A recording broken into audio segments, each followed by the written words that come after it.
Dans cet énorme épisode de la face cachée d'internet, nous allons décortiquer 4 affaires mystérieuses qu'on a retrouvées sur le net. Il y aura du mystère, des légendes basées sur des faits réels et bien sûr, des secrets. Évidemment, la vidéo est divisée en chapitres et chaque chapitre contient une affaire. Comme ça, s'il y en a une qui t'intéresse pas, hop, tu peux passer à la suivante. Bonne vidéo. Il y a 100 ans, des titans sont apparus sur Terre sans que personne ne sache. Messieurs, dames, bienvenue dans la face cachée d'Internet.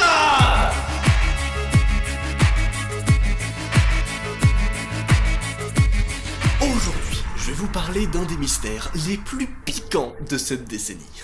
Le mystère derrière un film d'action japonais post-apocalyptique nommé L'attaque des titans. Spoil, peu importe si tu connais l'anime ou non, tu vas adorer cette vidéo.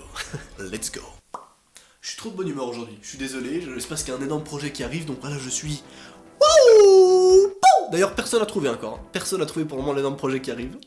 D'abord, on apprend dans le film les éléments suivants. Il y a plus de 100 ans, des monstres humanoïdes gigantesques appelés titans sont apparus sur Terre. Ils se nourrissaient de tous les humains qu'ils pouvaient attraper dans leurs mains. Les humains n'étaient alors plus du tout en haut de la chaîne alimentaire. Alors la population a commencé à décroître. Même après que plusieurs civilisations aient été anéanties, l'humanité n'a jamais trouvé le moyen de combattre les titans. Au lieu de cela, ils ont décidé de limiter leur liberté pour leur survie. Les humains survivants ont construit des murs massifs et immenses, plus grands que les titans, autour d'une zone pour empêcher une invasion. Ces murs sont composés de 2 murs circulaires, l'un à l'intérieur de l'autre pour assurer une protection totale. L'espace extérieur a été appelé le district externe, et l'espace au milieu le district interne. À l'intérieur de ces murs, ils devraient vivre en paix, normalement. Mais les murs ne pouvaient garantir une réelle protection. Et après une centaine d'années, les gens vivent dans la peur des titans. Le protagoniste et le personnage principal de cette affaire se nomme Eren Yeager. Il vit dans le district externe. Il rêve un jour d'aller au-delà des murs pour explorer le monde. Souvent, il parle des mers et des océans qui se trouvent à l'extérieur, à ses amis. Ses 2 meilleurs potes, d'ailleurs, s'appellent Armin et Mikasa. Retenez bien. Mais tout a commencé lorsqu'un jour, ils décident d'aller à la bordure et d'escalader le mur pour aller de l'autre côté. Quand ils arrivent près du mur, le groupe est choqué de voir la taille du mur. Armin et Mikasa sont sceptiques à l'idée de grimper, disant que les titans peuvent être à l'extérieur. Mais Eren insiste, car ça fait 100 ans que personne n'en a vu. Et sans humains à manger, ils sont probablement morts. En effet, à ce moment-là, tout le monde pense peut-être que les titans sont morts, car ils ont mangé aucun humain. Depuis tout ce temps. Leur conversation est coupée quand la patrouille de la bordure vient pour arrêter le groupe, qui est trop près du mur. Eren, furieux que les gardes essaient de capturer ses amis, commence à se battre contre eux, ignorant complètement qu'il pourrait être exécuté pour ce crime. Juste ensuite, le capitaine Suda les approche et demande aux soldats de s'éloigner. Il promet de punir le groupe personnellement et envoie des soldats ailleurs. Suda comprend les envies de liberté d'Eren, mais critique ses actions enfantines. Il les informe ensuite qu'un groupe de militaires approche pour explorer ce qu'il y a au-delà du mur. Il explique que le gouvernement a envoyé quelques soldats à l'extérieur pour examiner la situation, donc Eren n'a pas à mettre sa vie en danger. En effet, si t'as pas compris, les autorités ont déjà envoyé des gens pour aller à l'extérieur du mur, histoire de regarder si les titans sont toujours en vie, ou est-ce qu'ils sont morts depuis le temps. Soudain, une forte explosion surprend tout le monde. Un tremblement de terre suit et la terre se met à trembler. Le groupe recule alors que le mur bouge dangereusement. Ensuite, la tête massive d'un titan passe au-dessus du mur. Il se met à hurler et commence à donner des coups de pied dans le mur. Les officiers de la patrouille le regardent, effrayés, incapables de faire quoi que ce soit pour arrêter les créatures. Le titan finit par casser le mur et disparaît dans la fumée. Tout est silencieux pendant quelques secondes.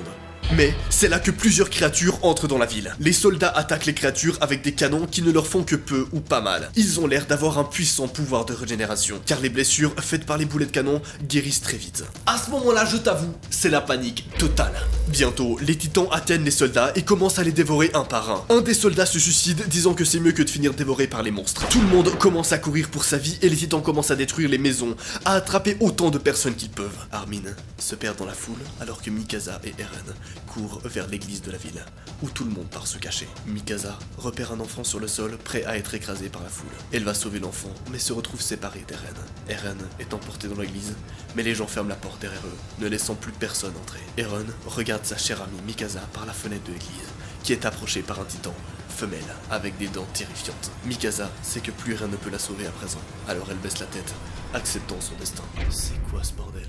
Est-ce qu'elle va survivre, hein? Une explosion, on voit tout le monde valser dans l'église. Quand Eren regarde par la fenêtre, il ne peut voir ni le titan, ni Mikasa. Il sort en courant en cherchant Mikasa, mais il ne fait que traverser les ruines de la ville, qui a été, et qui fut un jour sa maison. Quand il se retourne, il voit les monstres casser l'église et dévorer tout le monde à l'intérieur. Il erre dans la ville détruite, désespéré. Mais le temps ne s'arrête pas là. il continue d'avancer. 2 ans plus tard, tous les survivants de la première attaque ont déménagé dans le district interne. Les militaires planifient de réouvrir le district externe après que la horde de réfugiés ait été déménagée dans le district interne. Et l'abandon des terres fertiles, des fermes ou du district externe. Le manque de nourriture commence à tuer les gens. Si cela continue, tout le monde pourrait mourir de faim. Leur seul moyen pour survivre à ce moment-là est de récupérer et de reconquérir l'espace externe et de reconstruire le mur. Là, on fait connaissance d'un nouveau personnage, le directeur des forces militaires, Kubal. Il fait aux troupes un discours sincère et appelle une fille qui s'appelle Han sur la scène. Elle est experte en armement des troupes. Elle monte un équipement mobile omnidirectionnel qui, selon elle, pourrait aider à battre les titans. Mais elle attaque les troupes par erreur. Armin et Eren font partie des troupes militaires. Les deux ont survécu à l'attaque 2 ans auparavant. Ils ont alors rejoint l'armée. Eren veut se venger parce que les titans ont tué la femme qu'il aime, Mikasa. On ne sait pas vraiment si Mikasa est morte ou si elle a juste été enlevée par un titan ou qu'est-ce qui se passe. Vous pensez quoi, vous d'ailleurs, hein? Et oui, tu comprendras ici d'ailleurs que l'affaire du film est un peu différente de l'affaire de l'animé. Mais elle reste tout de même très passionnante. Le capitaine Suda, qui a aussi survécu, a perdu sa volonté de vivre. Il distribue la nourriture dans l'armée et est devenu alcoolique. Les soldats prévoient d'envahir le district externe durant la nuit, quand les titans seront endormis. Ils veulent barrer le passage du mur pour qu'aucun nouveau titan ne puisse entrer. Ensuite, ils pourront tuer ceux qui restent et récupérer leur district. Han demande à tout le monde d'y aller doucement sans faire aucun bruit, car les titans sont sensibles au bruit. Les portes pour l'extérieur sont ouvertes, et l'armée sort dans des camions militaires. Dès qu'ils ont passé les portes, le capitaine demande brusquement d'arrêter d'avancer, sentant un mouvement. Les soldats regardent autour d'eux seulement pour voir des vaches qui errent dans la cité. Un des soldats, Yana, entend les cris d'un bébé et décide d'enquêter, mettant sa vie en danger. Eren suit la fille et les deux entrent dans un bâtiment abandonné. Les cris sont plus clairs alors. Ils décident de continuer. Soudain, un liquide visqueux tombe sur Yana. Ils se retournent et sont effrayés de voir un bébé titan mangeant un humain. Le bébé tombe devant eux et se met à pleurer. Ils sortent paniqués. Ok, c'est bizarre.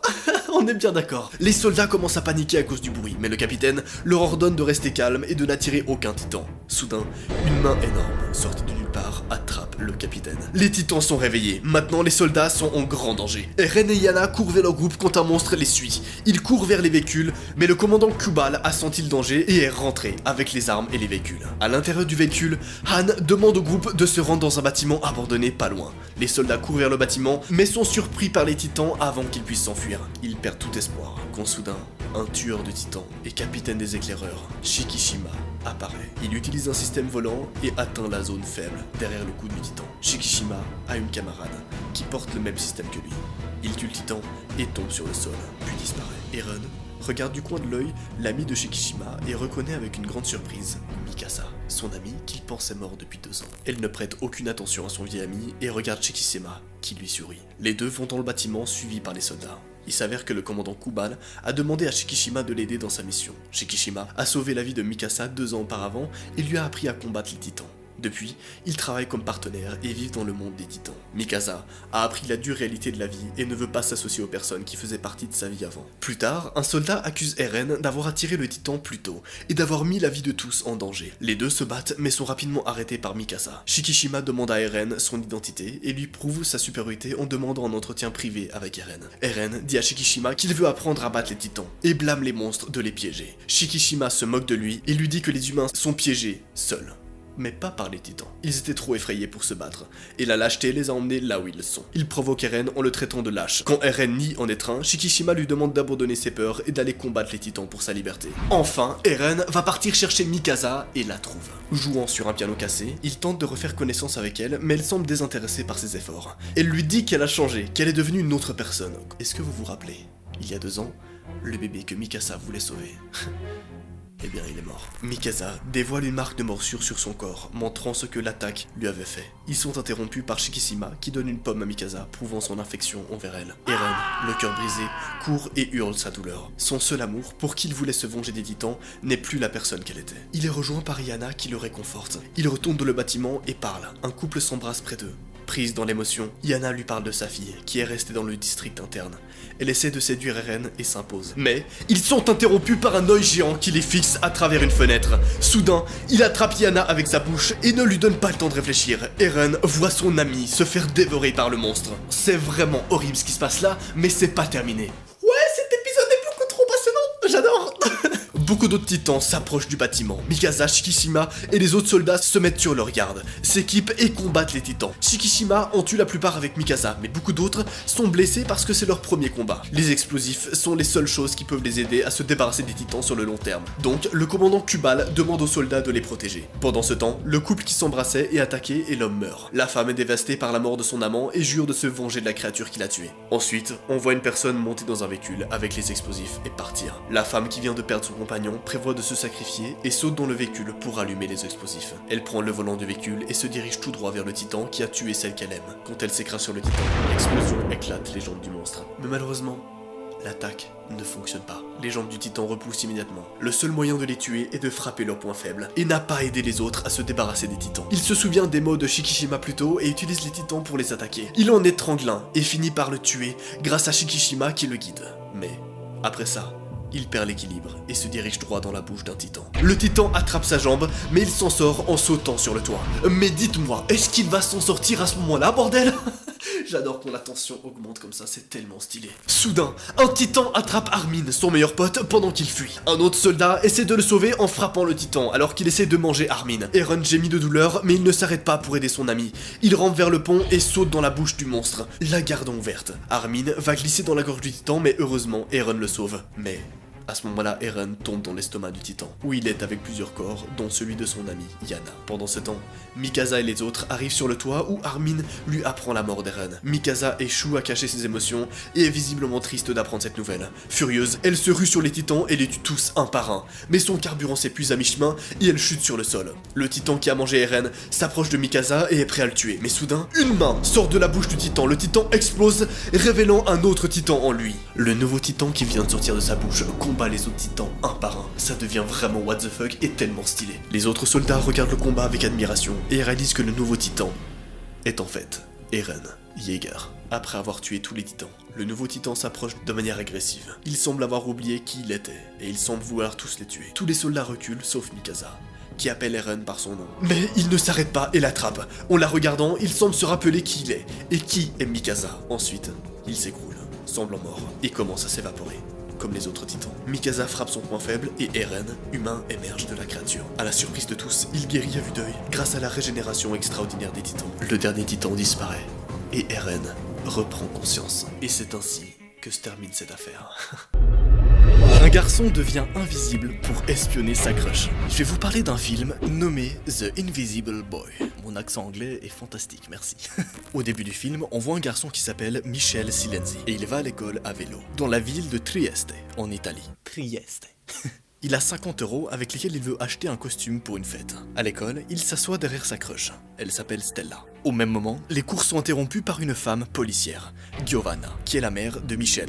Michael. Enfin, en gros, le personnage principal, quoi, t'as capté. Et la policière, elle est ici pour enquêter sur un élève qui a disparu. Giovanna dit alors aux élèves qu'ils doivent à tout prix contacter la police si jamais ils entendent ou voient quelque chose. Après qu'il soit parti, le nez de Michael se met à saigner, donc il court aux toilettes. Ses camarades de classe, qui l'embêtent depuis longtemps, le maltraitent pour qu'il lui donne tout son argent. Il rentre chez lui, découragé par ce qui vient de lui arriver. Il prend alors le peu d'argent qu'il a pu sauver et décide d'acheter son costume avec. Michael va alors dans un magasin qui ne paye pas de mine, et il va demander au marchand « Bonjour ». Est-ce que je peux avoir un costume de super-héros, s'il vous plaît?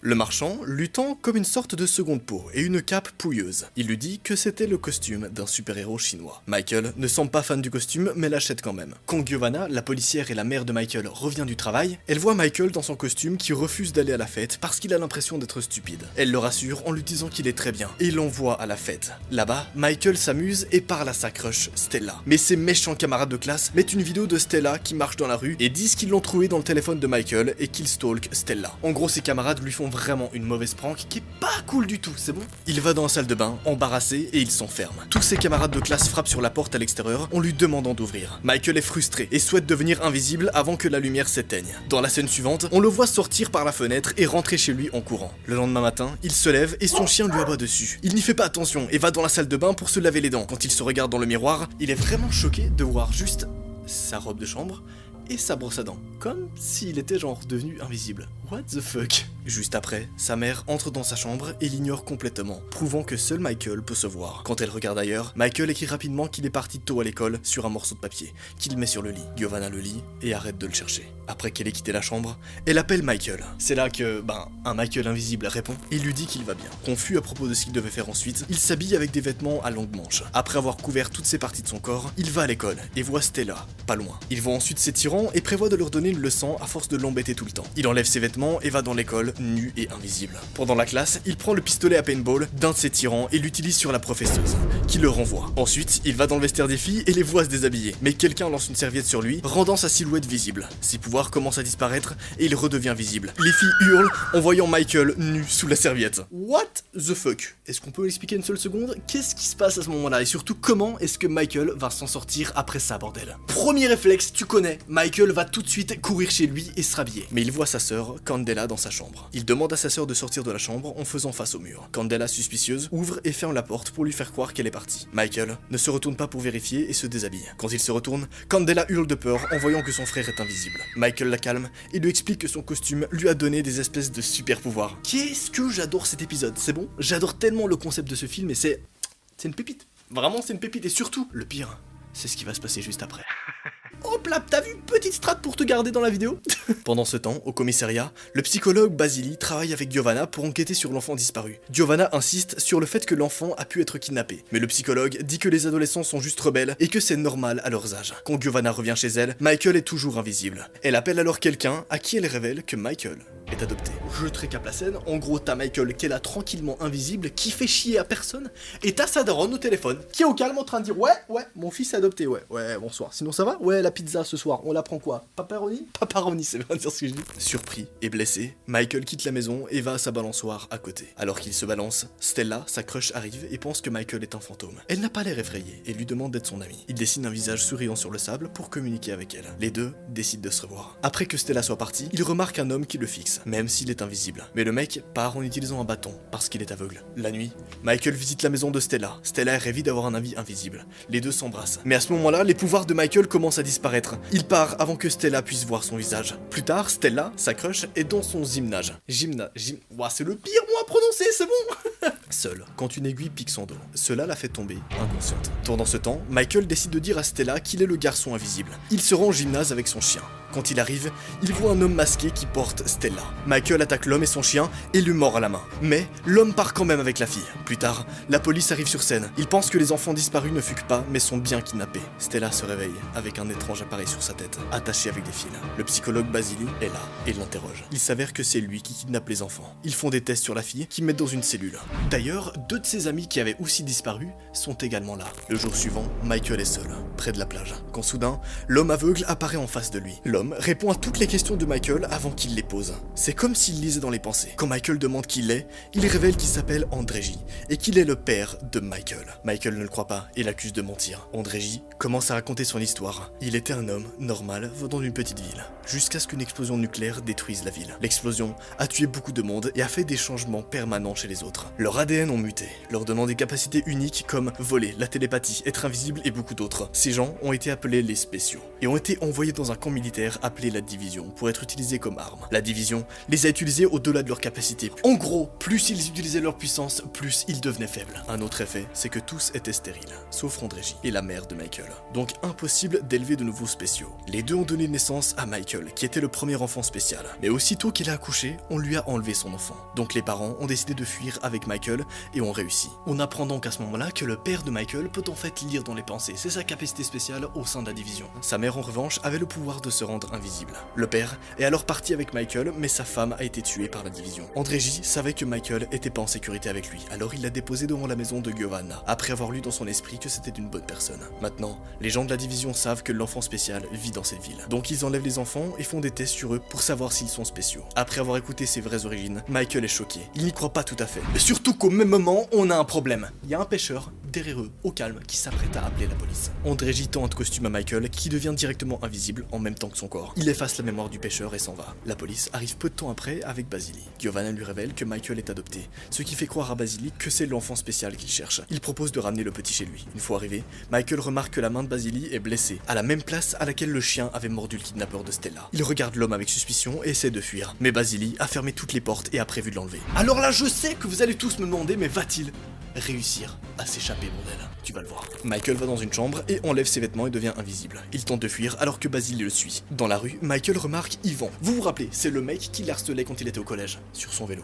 Il s'assoit derrière lui et demande de rouler ailleurs et vite. Nerveux, Yvan s'exécute. Quand il trouve un endroit sûr, Michael se dévoile à Yvan et parle des enlèvements de ses camarades de classe. Pendant ce temps, Stella et ses amis remarquent une ventilation dans la cellule. Ils montent au-dessus et Stella fait tout pour ouvrir et sortir de là. Elle se cache des gardes, escalade une tour, puis atteint un projecteur. Croyant que son ami invisible la cherche, elle dessine un visage souriant et allume le projecteur sur le ciel. Michael voit la lumière et est persuadé que Stella lui donne un indice. Dans le plus grand des calmes, ils vont donc partir suivre cette lumière. Mais en arrivant, il voit Stella se faire arrêter par des gardes. Yvan cause un incident électrique grâce à son pistolet à paintball. Et Michael, invisible, sort de sa cachette. Tout ça dans le but de retrouver la cellule où est enfermée Stella. Après les avoir libérés et enfermé les gardes à l'intérieur, Michael se dévoile à ses camarades, qui sont plus que surpris. Les garçons veulent fuir, mais Stella insiste pour libérer un vieil homme qu'elle a vu enfermé dans une autre salle. Elle et Michael vont sauver l'homme, mais Stella l'emmène vers le groupe de Basili et pointe un pistolet sur lui. Soudain, elle s'évanouit et le vieil homme derrière elle commence à parler. Il dit qu'il a le pouvoir de contrôler les esprits. Il a contrôlé Basili et Stella pour emmener Michael à lui. Là, il faut vous dire que ça part complètement en couille. Surtout, regardez comment ça va se terminer. Il fait monter un sous-marin et met Michael et Stella à l'intérieur. Les hommes les emmènent tous les deux dans la mer. À ce moment, Giovanna et Andreji arrivent et rencontrent Yvan. Le bâtiment va exploser dans quelques secondes. Ils sortent Basili et les deux enfants kidnappés. Andreji lit les pensées de Basili et comprend que quelqu'un manipule son esprit. Ils sortent vite du bâtiment qui explose juste après. Dans le sous-marin, Michael découvre son pouvoir de télékinésie et commence à saccager l'endroit. En utilisant ses pouvoirs, il tue l'homme et arrive à se sauver et sauver Stella. Il retourne sur les rivages où beaucoup de personnes les attendent. Michael devient invisible devant eux, dévoilant ses pouvoirs. Andreji lui dit qu'il va devoir effacer la mémoire de tout le monde parce que la division reviendra les chercher sinon. Michael est contraint et embrasse Stella pour la dernière fois. Andreji dit à Michael qu'il reviendra et il part. Après avoir effacé la mémoire de tout le monde. Tout le monde va alors revenir à sa vie normale.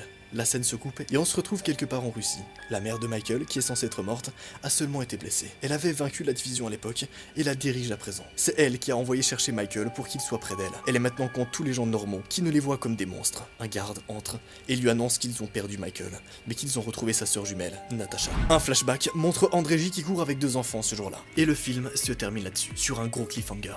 Boum! La mère de Michael est en fait en vie et c'est en fait elle, la méchante dans l'histoire, qui a commandé tout le monde pour rapprocher Michael de elle. Ouais, c'est plutôt stylé, on peut le dire. Cet homme se réveille en l'année 2505.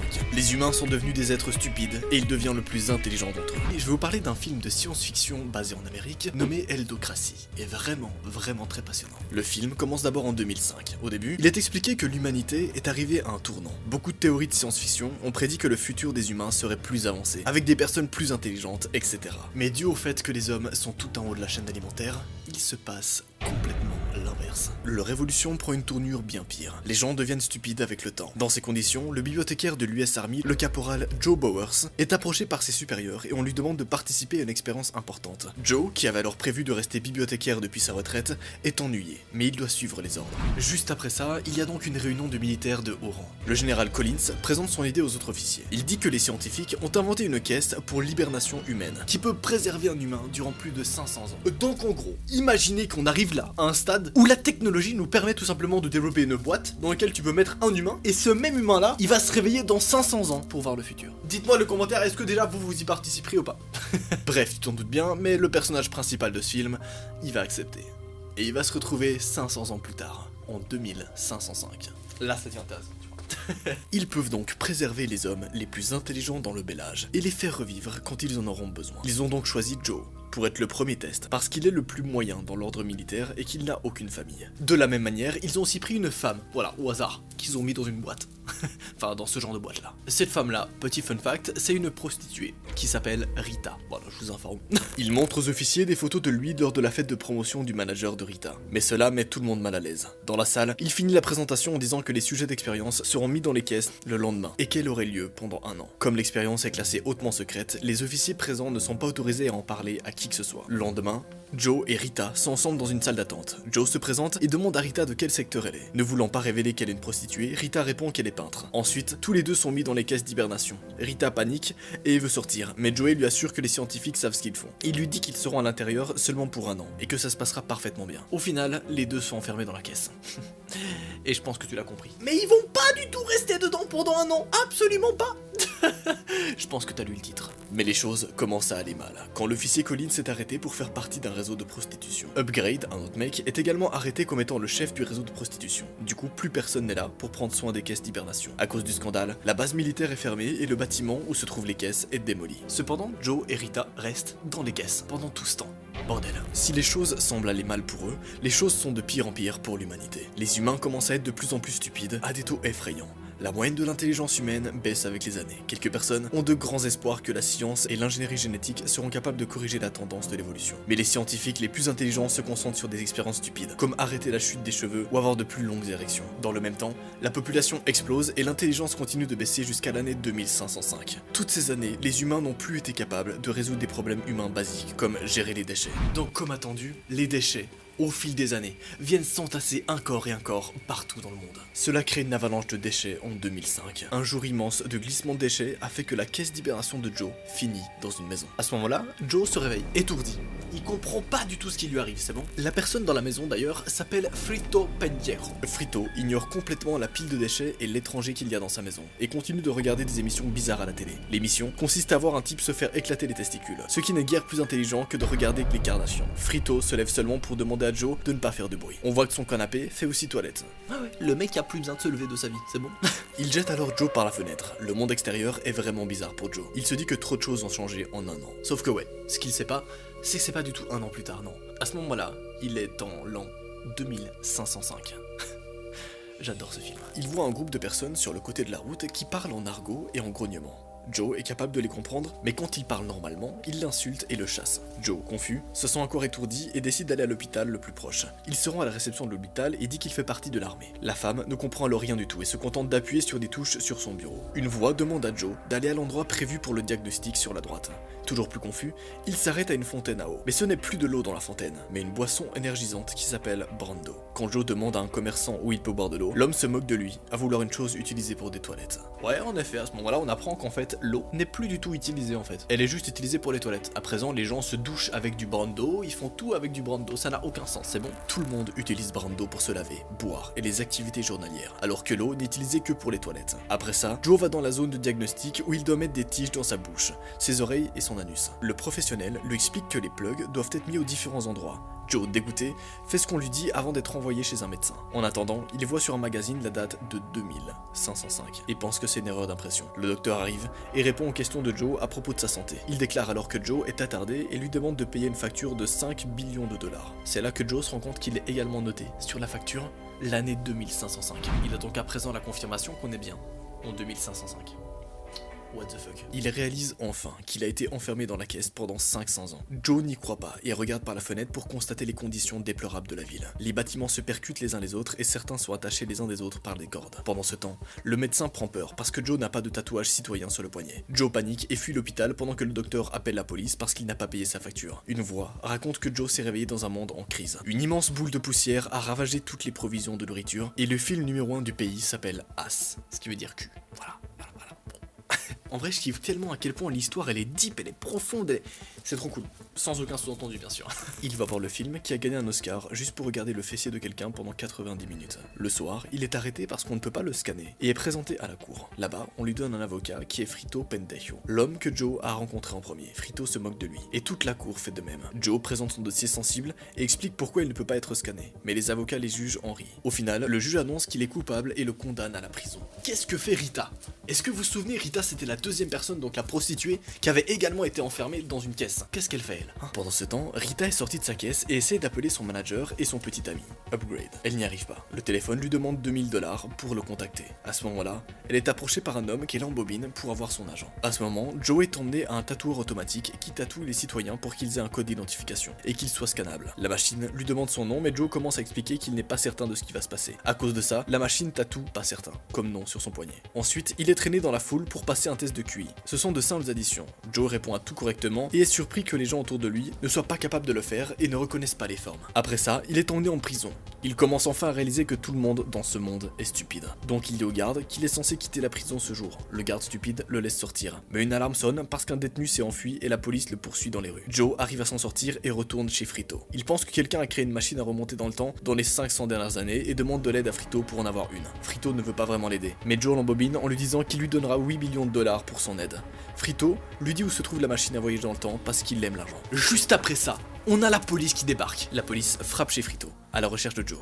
Les deux sortent par la fenêtre et se rendent au musée. Sur le chemin, ils rencontrent Rita, qui arnaque le même mec. Rita monte dans la voiture et est contrariée car Upgrade va venir chercher l'argent qu'elle lui doit. Non consciente bien sûr que Upgrade, son mec, est déjà mort depuis longtemps. Pendant qu'ils conduisent, quelque chose scanne le bras de Joe et la police sait où il est. La batterie de la voiture lâche et ils en sortent. Quelques minutes plus tard, la police s'approche de la voiture et lui tire dessus. Une foule de gens rejoignent les policiers et commence à se battre. Joe, Frito et Rita s'enfuient en espérant trouver la machine. Rappelez-vous, cette machine à remonter le temps qui va peut-être leur permettre de retourner dans le passé. Frito les entraîne à Costco, qui est le nouveau centre des affaires. Il dit qu'il a étudié le droit à Costco. Alors qu'ils attendent le métro, Rita va aux toilettes. Avant qu'elle revienne, son poignet est encore scanné et tout l'endroit est prévenu qu'un criminel est présent. Frito prend le métro mais Joe veut attendre Rita. Il se fait alors arrêter par la police. Cette fois, il est envoyé à la Maison Blanche, au lieu de la prison. Là, Joe, confus, rencontre le président Camacho et ses secrétaires. Camacho rit et dit à Joe que sa tête devrait être plus grosse, parce qu'il est intelligent. En fait, le test de QI qu'a fait Joe en prison a surpris tout le monde, parce qu'il avait les plus gros scores qu'on ait jamais vus. Grâce à son intelligence, le président a fait de lui le nouveau secrétaire de l'intérieur,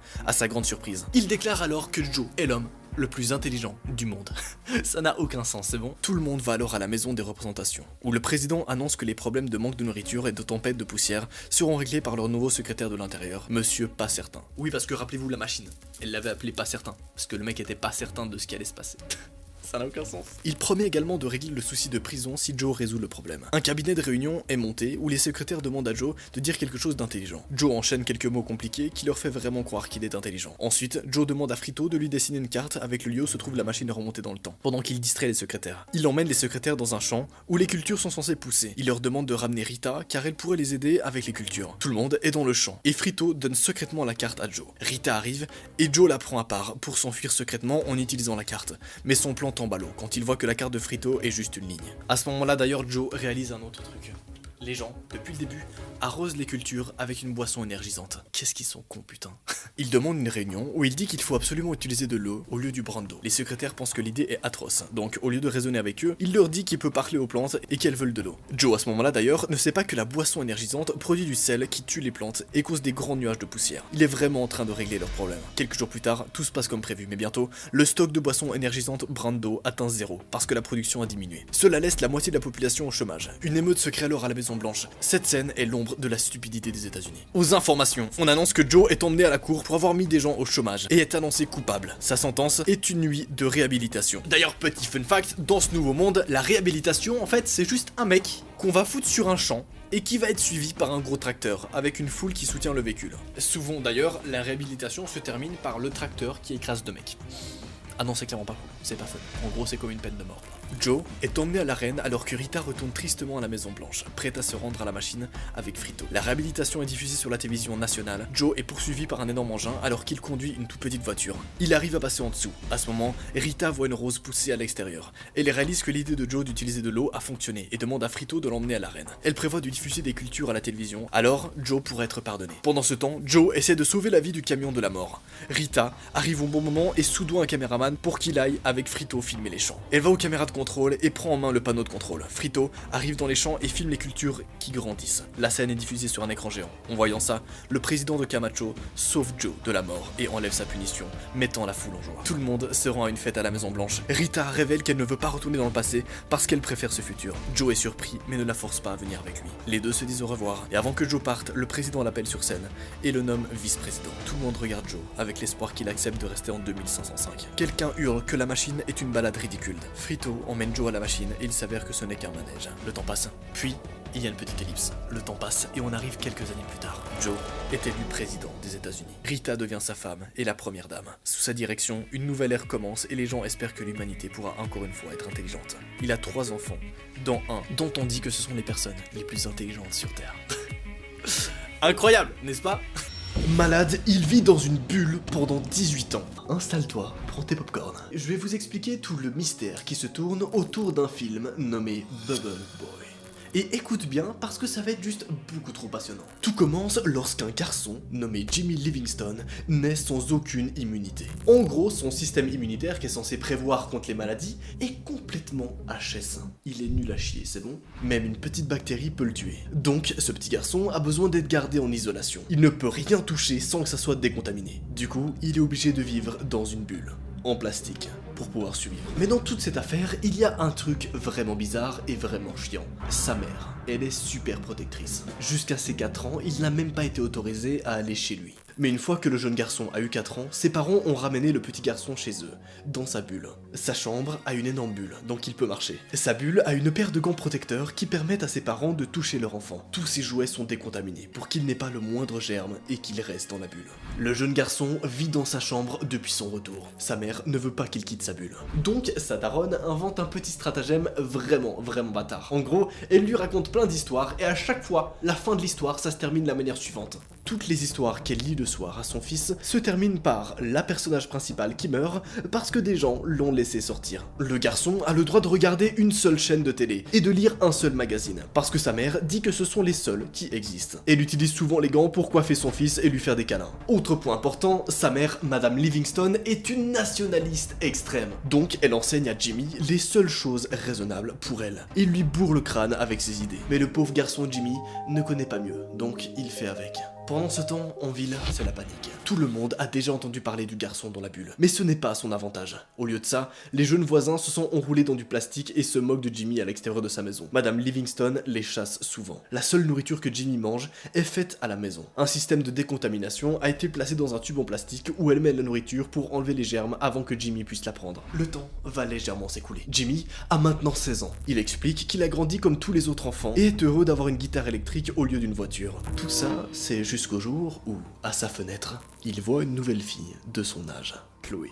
Cette fille vient de déménager dans son voisinage. Il aime beaucoup la demoiselle, mais il ne peut rien faire par rapport à ça. De plus, le jeune Jimmy ne sait rien à propos des filles et à propos de l'amour. Mettez-vous à sa place, bordel. Le mec a littéralement été enfermé toute sa vie. T'aurais fait quoi à sa place, hein? Sa mère sent son nouvel engouement et lui récite l'histoire où un garçon meurt parce qu'il touche la pétasse d'à côté. Pendant quelques années, Jimmy regarde beaucoup Chloé à travers sa fenêtre. Alors un jour, elle le remarque et elle le regarde. Il explique qu'il sait que quelque chose lui arrive, mais il ne sait pas quoi. Un matin, il se lève avec une érection. Et il est complètement paniqué, c'est bon? Comme il ne sait pas ce que c'est, il se frappe avec une batte et pleure, et appelle sa mère. Sa mère vient et lui fait répéter le serment d'allégeance jusqu'à ce qu'il se calme. Chloé, la fille, ou plutôt sa crush, a d'ailleurs un groupe de potes. Et elle est plutôt populaire dans le lycée. Son groupe d'amis se moque de lui et l'appelle Bubble Boy. Mais un truc est bien, c'est que Chloé, elle le défend auprès de ses amis. Un jour, Chloé frappe chez la famille Livingstone, là où il y a le petit Jimmy et là où il y a aussi la mère. Sauf que monsieur la laisse entrer. Elle voit le système de tubes en plastique et est fascinée. Elle suit les tubes et arrive dans la chambre de Jimmy. Jimmy est surpris et nerveux parce que sa mère est la seule femme qui lui a parlé durant toute sa vie. Chloé parle avec lui et lui dit qu'elle adore sa guitare. Il essaie de lui apprendre à jouer en utilisant les gants et récite le serment d'allégeance au milieu de la chanson. À partir de ce jour, les deux se voient tous les jours. Madame Livingstone n'aime pas leur amitié mais ne peut rien y faire. On voit un montage d'eux qui passent du temps ensemble. Elle lui offre un cochon d'Inde dans une boule pour son anniversaire et emmène des enfants dans sa chambre pour Halloween. Un soir, pour l'anniversaire de Chloé, elle arrive dans la chambre de Jimmy complètement ivre. Elle essaye de venir dans la bulle de Jimmy en disant qu'elle ne peut rester plus longtemps loin de lui, mais la jeune fille s'évanouit avant d'avoir pu l'approcher. Ou plutôt, avant d'avoir pu entrer dans la bulle. La scène se coupe pour laisser place à la scène de la soirée de la promotion de Chloé. Son copain, pervers, Mark, vient la chercher et Jimmy est dévasté. Ouais, parce qu'en effet, on a un problème.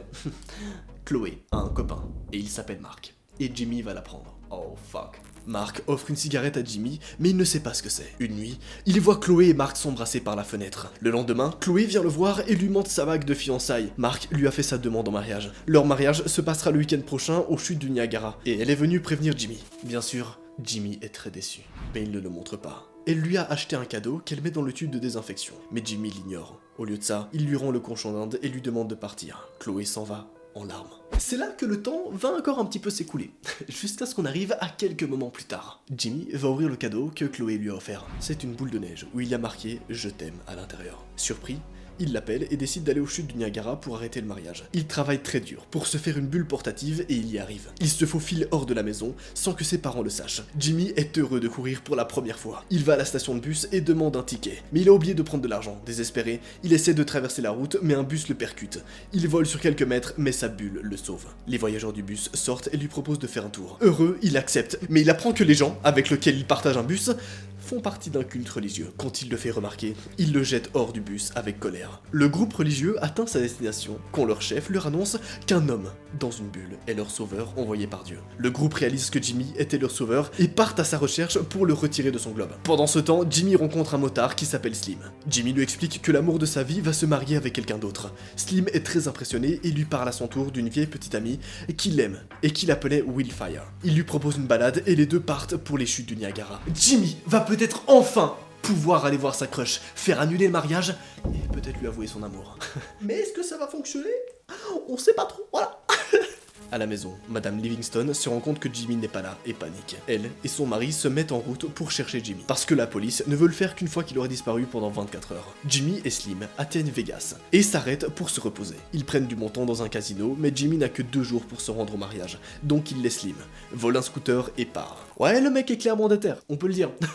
Après avoir voyagé un moment, il est rattrapé par la voiture de ses parents qui essaient de l'arrêter. Trop pressé, Jimmy a un accident. Mais heureusement, sa bulle l'envoie dans un train en marche. Il échappe à sa mère, mais se retrouve coincé dans un train avec les talents d'un freak show. Les talents lui parlent de leur boss, Monsieur Freak, qui les a kidnappés et les utilise pour son freak show. Jimmy rencontre Monsieur Freak, qui est en fait un nain. Il envoie malencontreusement le nain au sol avec sa bulle et libère les autres. Il continue ensuite sa route vers les chutes du Niagara. Il peut difficilement utiliser le scooter, donc il rentre dans un restaurant et demande si quelqu'un peut l'emmener. Là, il va faire la rencontre d'un groupe de personnes qui se moquent de quelqu'un. Ce quelqu'un-là, c'est un mec qui s'appelle Push-Up. Retenez ça pour la suite. Quand Jimmy leur dit qu'il n'a aucune immunité, et donc en gros qu'il peut tomber malade à n'importe quel moment, il croit que Jimmy a une maladie dangereuse, et il fuit. Le restaurant prend feu dans le chaos, et Push-Up, le mec qui se faisait victimiser, propose à Jimmy de l'emmener. Il l'accepte de l'emmener aux chutes du Niagara. Ailleurs, Madame Livingstone, sa mère, rencontre Monsieur Freak, rappelez-vous, le nain méchant dans l'histoire, qui lui dit que Jimmy va aux chutes du Niagara. Furieuse, elle appelle Chloé et l'accuse de la fuite de Jimmy. Pendant qu'il parle à Monsieur Freak, les monstres qui travaillent pour lui volent leur voiture. Jimmy et Push-Up continuent leur voyage, mais renversent une vache au milieu de la route. Push-Up est désespéré, parce que dans sa religion, les vaches sont un symbole de Dieu. Mais ils vont suivre ce que disait sa mère. Jimmy lui dit que sa religion est fausse. Outré, il laisse Jimmy livrer à lui-même. Jimmy finit quand même par atteindre New York et demande à un vieil homme, Pipi, de l'emmener. Il accepte. Ouais, le vieil homme s'appelle Pipi, avec un Y, c'est bon, on peut rigoler 2 minutes, on reprend, pardon. Mais va-t-il enfin réussir à trouver Chloé? S'il vous plaît, hein? Jimmy se réveille le lendemain matin. L'homme est toujours en train de conduire. C'est là que Jimmy réalise que l'homme est décédé et la voiture fonce contre un panneau d'affichage. Jimmy va dans une épicerie et appelle Chloé. Marc répond et dit à Jimmy d'abandonner parce qu'il se marie avec Chloé dans 1 heure. Il est désespéré et appelle sa mère pour qu'elle vienne le chercher. Ses parents viennent tous les deux le chercher et ils montent dans la voiture. Sa mère va dans les toilettes. Monsieur Livingstone, son père, demande à Jimmy comment il se sent d'être dehors pour la première fois. C'est là que le père et le fils créent un lien. Son père lui dit de ne pas abandonner avant d'avoir essayé. Quand il entend ça, Jimmy part en courant pour arrêter le mariage. Sa mère le voit et le suit avec la voiture. Dans le même temps, le quart du groupe religieux le voit et le suit également. Slim et ses amis les motards viennent aider Jimmy aussi, mais Slim écarquille les yeux quand il reconnaît la mère de Jimmy, qui est son ancienne petite amie, Wildfire. Ouais, là ça part en cacahuète, là ça part dans tous les sens, mais tout ce que tu dois retenir, c'est que Jimmy va peut-être enfin réussir à voir Chloé, bordel. Mais va-t-il réussir à empêcher le mariage? C'est là qu'on se rend compte que tout cela se passe sur une piste d'avion. Un avion décolle et Jimmy est à bord avec un vieux pilote. Il vole pour les chutes du Niagara, mais l'avion se crache et Jimmy tombe dans les chutes d'eau. Heureusement, avec sa bulle, il ne se noie pas. Il se dépatouille pour sortir de l'eau et se dépêche pour aller au mariage. Chloé et Marc sont à la chapelle et disent leurs vœux quand Jimmy entre et crie son amour pour Chloé. Bordel, est-ce que ça va marcher? La tension est au maximum. Ouais, j'adore cette série, dans laquelle je vous raconte des affaires mystérieuses comme ça, je kiffe tellement. Voyons que c'est sa dernière chance de persuader Chloé. Il met sa vie en danger, en déchirant sa bulle pour l'embrasser. Mais juste après, il tombe. Inconscient. Quand Chloé essaie de le réveiller, les parents de Jimmy arrivent. Madame Livingstone pleure la mort de son fils, mais Monsieur Livingstone lui demande de dire la vérité, gêné. C'est là que Madame Livingstone va avouer la vérité, qu'elle cache depuis tout ce temps. Une vérité vraiment choquante. Sa mère avoue que son fils n'est pas malade, et Jimmy se réveille au même moment. Sa mère a menti pour le tenir à l'écart de tout le mal qu'il y a dans le monde toutes ces années. Jimmy est choqué, mais il pardonne à sa mère quand elle lui dit qu'elle a fait ça pour le protéger. Finalement, Jimmy va embrasser Chloé, et tout le monde applaudit. Quelques mois plus tard, Jimmy et Chloé se marient. Toutes les personnes qu'il a rencontrées pendant son voyage sont invitées à son mariage. Monsieur et Madame Livingstone sont maintenant en trouble avec Slim. Le film se termine quand on voit Jimmy et Chloé s'en aller au loin en lune de miel. What the fuck? Dites-moi tout de suite dans les commentaires qu'est-ce que vous en avez pensé. Personnellement, j'ai adoré, c'est bon. Il y a beaucoup trop de retournements de situation, mais j'ai kiffé. Bref, abonne-toi et rendez-vous dans une semaine pour le prochain épisode, dans lequel on va attaquer une nouvelle affaire encore plus incroyable. Allez, salut!